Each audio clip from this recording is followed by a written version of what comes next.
Just what does the tenor of the people that he's picking say about what sort of cabinet and government he wants to lead? Mixed messages, I think, in short, Dan. The choice of Florida Senator Marco Rubio as America's next top diplomat, the Secretary of State, will be tremendously reassuring to many Republicans, many Americans of all political stripes, whether they agree with Marco Rubio's conservative politics or not. He is seen as a moderate, reasonable, mainline Republican, somebody who is more likely to reflect the foreign policy of the Bush and Romney Republican Party rather than the Trump Republican Party, likely to support NATO and Ukraine against Russian expansionism. So he is seen as a reassuring, a conventional choice.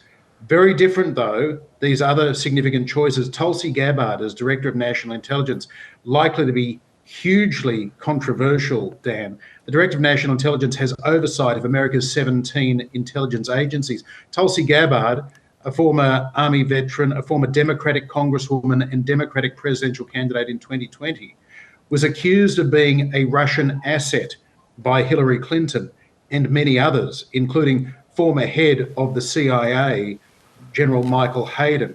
Tulsi Gabbard has been funded by some of the same people who fund Vladimir Putin. She is at best seen as being a useful idiot to the Kremlin, as is often referred to in intelligence circles, somebody who is an asset without necessarily knowing that they are being manipulated.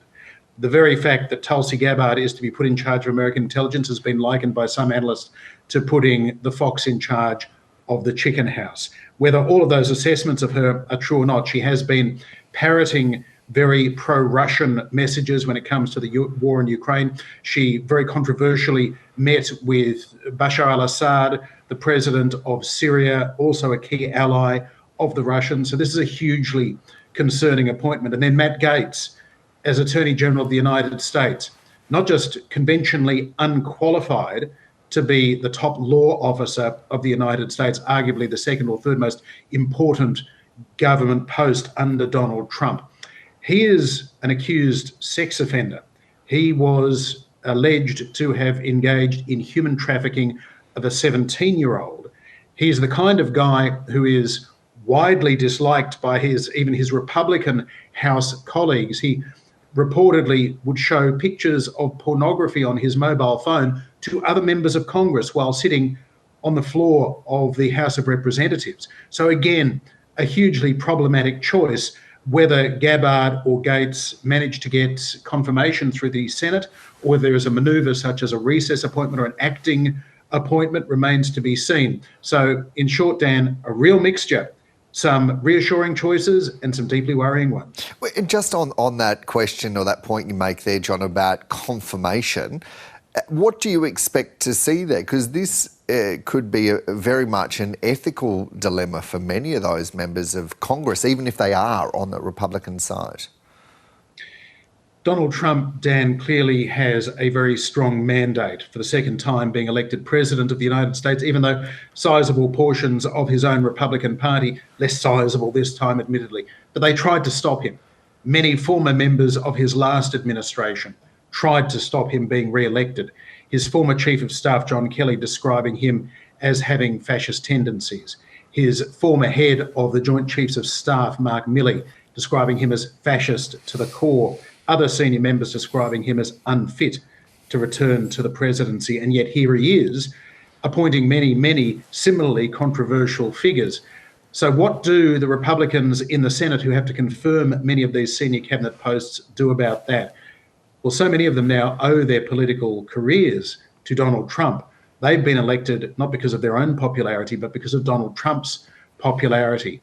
It's unlikely that we're going to see substantial opposition. Some of Trump's main opponents within the Republican Senate conference, like Senator Mitt Romney of Utah, have retired. They have left.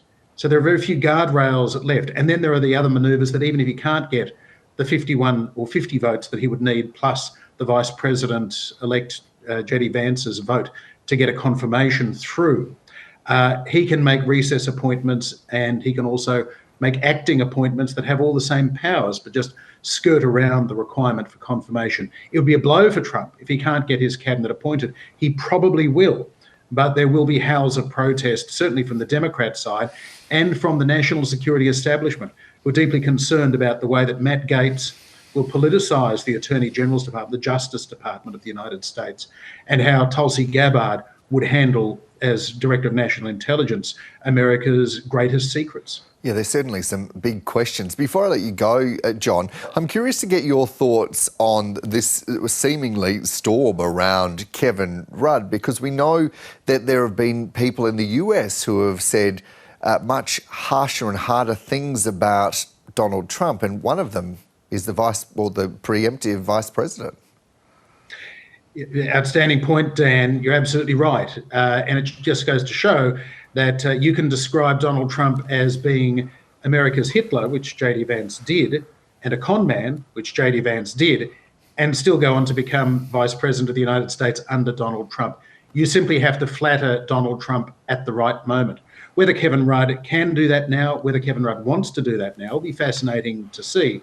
As things currently stand, of course, it would be an unworkable relationship to have Australia's representative in Washington, D.C. be persona non grata with the incoming Trump administration. So perhaps there will have to be a change. But similarly, it is possible to win Donald Trump over.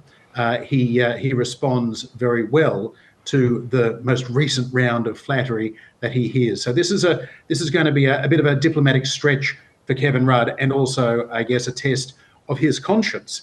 Does he want to reappraise Donald Trump now in order to keep his job, or does he want to walk away from that post and have somebody else who has perhaps not been so vociferously on the record criticising the future president to take up that post instead?